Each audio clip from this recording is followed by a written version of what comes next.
On a Tuesday afternoon in early March, a 2017 Tacoma pulled into my bay with 94,000 miles on it. The owner was a contractor. He used it hard and maintained it decently. He was not there because anything was wrong. He was there because a buddy had told him there were upgrades worth doing on his truck that most shops would never mention. He handed me his keys and said, "Do whatever you think actually matters." 4 hours later, he drove out of that bay with a truck that felt noticeably different. Not louder, not flashy, just sharper, more capable, more alive in the specific ways a working truck needs to be. He texted me that night, "I don't know what you did, but it doesn't feel like the same vehicle." What I did was not expensive. None of it required exotic parts or specialized tools beyond what any serious enthusiast already owns. What I did was apply 5 upgrades that Toyota owners consistently overlook, not because they are hard to find, but because the industry has absolutely no incentive to tell you about them. Dealers make money on service intervals and replacement parts. Aftermarket shops make money on flashy bolt-ons. Nobody profits from telling you that a $40 component swap can transform how your engine breathes for the next 100,000 miles. I have been working on Toyotas specifically for a long time. They are remarkable machines for one core reason. The engineering tolerances are conservative. Toyota builds in headroom. They design engines and drivetrain systems that can handle more than the factory setup delivers, which means there is real, legitimate performance sitting inside every Tacoma, Tundra, Camry, and 4Runner that nobody is extracting. These 5 upgrades tap directly into that headroom. They are not gimmicks. They are not placebo fixes. Every single one of them is grounded in how Toyota's systems actually function, and every single one of them delivers results you will feel, measure, or both. If you own a Toyota and you have never heard of any of these, you are leaving capability on the table right now. By the time this video ends, that changes. Upgrade 1, the secondary air filter delete and snorkel reroute. Most Toyota truck and SUV owners know the factory airbox exists. Few of them have ever looked at what it is actually doing. The factory airbox on vehicles like the 4Runner, Tacoma, and Tundra pulls intake air from a specific location inside the engine bay, filtered through a series of bends, resonators, and noise-dampening chambers. Toyota designs these systems for 2 things: emissions compliance and cabin noise reduction. Performance is not the priority. Here is what that costs you. Every unnecessary bend in an intake path creates turbulence. Turbulence reduces air velocity and disrupts the laminar flow your engine needs for clean combustion.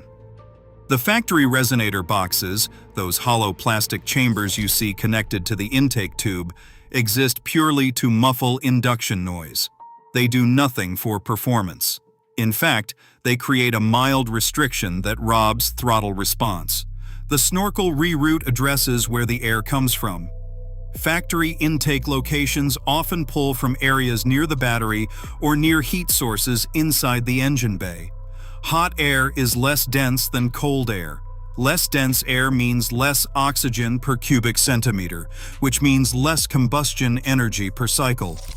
Rerouting the intake to pull from behind the front grille or through the fender well, where cooler, cleaner air enters, is one of the highest return modifications you can make for zero tuning and minimal cost. On naturally aspirated Toyota engines like the 2GR FE or 1GR FE, intake air temperature directly affects power output. There is documented dyno data showing 4 to 8 horsepower gains from intake temperature reductions of just 20 degrees Fahrenheit. That sounds modest until you realize you are achieving it with a reroute and a quality drop-in filter, not a turbo kit. The secondary air filter delete refers to the small pre-filter element that some Toyota models use upstream of the main filter. This element catches large debris, but also introduces additional restriction. On trucks driven in clean highway environments, it is unnecessary flow resistance. Remove it, seal the housing properly, and let the main filter do its job. Combine the reroute with a high-flow drop-in filter from a brand like AEM or K&N, and you have fundamentally changed how your Toyota breathes, not with a cold air intake kit that costs $300 and looks impressive, but with a reroute and a filter that costs a fraction of that and actually addresses the physics your engine cares about. Upgrade 2. Transmission fluid. Thermal bypass delete. This one will surprise most Toyota owners, and it should, because it is almost never discussed outside of serious enthusiast forums. Toyota's automatic transmissions, particularly the AC60, AC80, and A750 series found in Tacomas, Tundras, and 4Runners, include a thermal bypass valve in the transmission cooling circuit. This valve was designed to keep transmission fluid warm during cold starts, which protects the transmission in low-temperature conditions. The engineering logic is sound.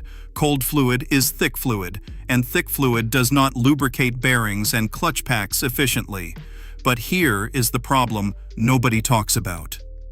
That same thermal bypass valve continues to restrict fluid flow to the external cooler even after the transmission reaches operating temperature. On trucks used for towing, driven in warm climates, or pushed through sustained low-speed work, transmission fluid temperatures can climb well above the optimal range, while the bypass valve slows the cooling circuit.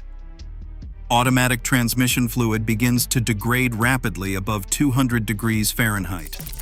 At 240 degrees Fahrenheit, the degradation rate is severe. Toyota's own service data acknowledges that transmission temperature is a primary factor in clutch pack wear and shift quality over time. Deleting or modifying the thermal bypass to allow full flow cooling above operating temperature keeps fluid in a healthy range during sustained use. This is not a dramatic modification. Several aftermarket companies produce direct fit bypass delete kits specific to Toyota platforms. The installation is straightforward. The results, especially for anyone who tows or drives in summer heat, are measurable in transmission longevity and shift consistency. The reason nobody recommends this is simple. A transmission that runs cooler lasts longer, and a transmission that lasts longer is not a transmission the dealer is replacing.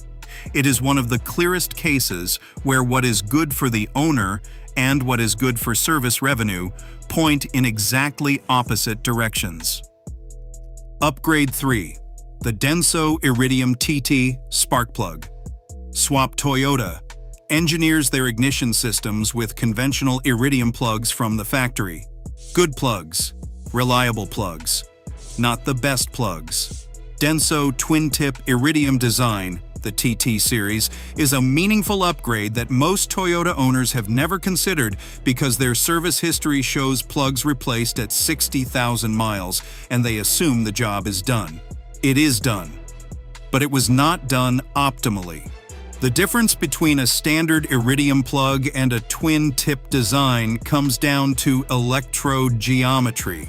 A standard plug has a single small electrode on each end of the gap. The TT design uses a U-groove ground electrode combined with an Iridium center pin, which creates a more exposed spark position. The spark fires where the combustion mixture is most available, not where electrode metal is most available. On Toyota's port-injected engines, such as the 2 GRFE in the Camry and Avalon, the 1 GRFE in older 4Runners and Tacomas, and the 3 URFE in the Tundra, mixture distribution inside the combustion chamber is not perfectly homogeneous. There are zones of slightly richer and slightly leaner mixture at ignition. A better spark position improves the probability of catching optimal mixture on the first ignition event, which reduces partial burns, reduces carbon deposits on the piston crown, and stabilizes combustion pressure cycles. Denso designed the TT plug specifically for high-performance and high-efficiency applications, and they are a direct fit for most Toyota engines. The cost difference between standard Iridium and TT Iridium is minimal, often less than $3 per plug. Over a 60,000-mile plug interval, the compounding effect on combustion cleanliness is real. If you own a direct injection Toyota, including D4S engines found in newer 4Runners, Lexus GX and GS platforms, this upgrade is even more important because carbon buildup on intake valves is an endemic issue on gasoline direct injection engines. Better combustion in the cylinder means less blowback contamination on the valve stems. The plugs are not solving gasoline direct injection carbon buildup, but they are reducing one contributing factor at the source. Upgrade 4. The rear diff breather relocation. This upgrade is specific to 4-wheel drive Toyota trucks, and it is the one most likely to save owners from an expensive repair they never saw coming. The front and rear differentials on Tacomas, Tundras, and 4Runners breathe. They have to. As gear oil heats up during operation, it expands and creates pressure inside the differential housing. That pressure has to vent somewhere, or it pushes out past seals and causes leaks. Toyota installs small breather tubes on each differential specifically for this purpose. Here is the problem. The factory breather tubes are short. They terminate close to the differential housing, low in the engine bay or under the truck body.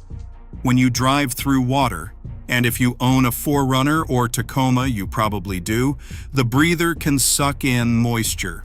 The differential vacuum that forms when hot oil cools down can pull water directly into the differential housing through that breather tube. Water contamination in differential fluid is catastrophic. It causes immediate lubrication failure. It destroys ring and pinion gear surfaces. It emulsifies the gear oil into a gray sludge that provides essentially no protection. Differential rebuilds on Toyota trucks run between $800 and $2,000. They are frequently caused by nothing more than a breather tube that terminates too close to potential water ingestion points. The fix is almost embarrassingly simple. Extended breather lines routed to high, dry locations inside the engine bay, near the firewall and above the frame rails, eliminate the water ingestion risk entirely. You can purchase pre-made relocation kits for roughly $30 to $50 or build your own with quality fuel line, proper fittings, and zip ties. Installation takes 1 hour. This is pure protection. No performance claims, no feel-good benefits. Just a $40 upgrade that closes the door on a $1,500 repair that Toyota owners suffer through constantly, especially those who take their trucks off-road or through flooded roads without realizing what the factory breather design exposes them to. Upgrade 5. The Valley Cover Mod on 3UR-FE and 2UZ-FE engines. This final upgrade applies specifically to Toyota's V8 platforms, the Tundra, Land Cruiser, Sequoia, and older 4Runner Vi8 variants, and it addresses one of the most persistent long-term issues these otherwise bulletproof engines develop. The valley cover is the plastic component that sits between the two cylinder banks of the V8, beneath the intake manifold. It seals the engine valley and houses vacuum lines and passages that serve the VVTi system on newer variants. On higher mileage examples, this cover develops two problems. It warps slightly from repeated heat cycling, and its internal oil separation function degrades. Here is what that costs you. The PCV system on these Toyota V8 engines relies on the valley cover to separate oil vapor from crankcase gases before those gases are routed back into the intake. When the cover warps, or its internal baffles wear, oil vapor passes through in higher concentrations, entering the intake manifold and coating intake valves, throttle plates, and intercooler passages on turbocharged variants. The result is progressive carbon buildup, rough idle at high mileage, and eventually throttle body contamination that drives rough starts and poor fuel economy. The modification involves replacing the factory plastic valley cover with an aftermarket billet aluminum unit that includes an improved oil separation chamber. Companies like Relentless Fabrication and several smaller Toyota-specific machine shops manufacture these. The billet cover does not warp. Its internal separation chamber is more effective. It keeps intake passages cleaner for longer intervals. On a Tundra or Sequoia with 150,000 to 200,000 miles, this swap can meaningfully restore idle quality without cleaning the throttle body or the intake manifold, because the source of contamination is addressed rather than the symptom. On a lower mileage example, doing this swap early prevents the buildup from ever reaching problem levels. It is not a cheap upgrade. Billet aluminum costs money. But on a platform that owners commonly run to 300,000 miles, the math is not complicated. What these 5 upgrades have in common: none of these are sold at the dealership. None of them appear on a service menu. None of them generate recurring revenue for the shop that installs them. They are all, in their own way, things Toyota's engineers knew would matter, but that the industry surrounding Toyota ownership has no financial interest in promoting. The intake reroute addresses thermodynamics Toyota traded for noise compliance. The transmission bypass delete addresses a thermal management compromise Toyota made for cold weather reliability. The TT plug swap addresses an ignition geometry improvement Toyota left on the table to standardize parts. The breather relocation addresses a water ingestion vulnerability Toyota accepted as a packaging reality. The Valley Cover mod addresses a long-term materials failure Toyota engineered around with maintenance intervals. Every single one of them is a place where owner knowledge translates directly into owner benefit. This is the pattern with Toyota ownership that most people never fully grasp. The platform has engineering headroom. Toyota builds conservatively. The upgrades that matter are not about pushing the engine beyond its limits. They are about removing artificial limitations the factory installed for reasons that have nothing to do with what is best for the vehicle at 100,000 miles. If that Tacoma owner had come to me asking what the flashiest upgrade for his truck was, I would have sent him somewhere else. But he asked what actually mattered. And that is a different question with a very different answer. These 5 upgrades are that answer. If this changed how you think about Toyota ownership, hit like and make sure the right people find this video. Subscribe if you want breakdowns that cut past the marketing and get into how these machines actually work. Drop your Toyota in the comments, include the model, the year, and the mileage, because I want to know what you are driving and what problems you are dealing with that you have never been able to get a straight answer on. The most expensive Toyota upgrade is the one the industry sold you. The most valuable ones are the ones nobody ever mentioned until right now.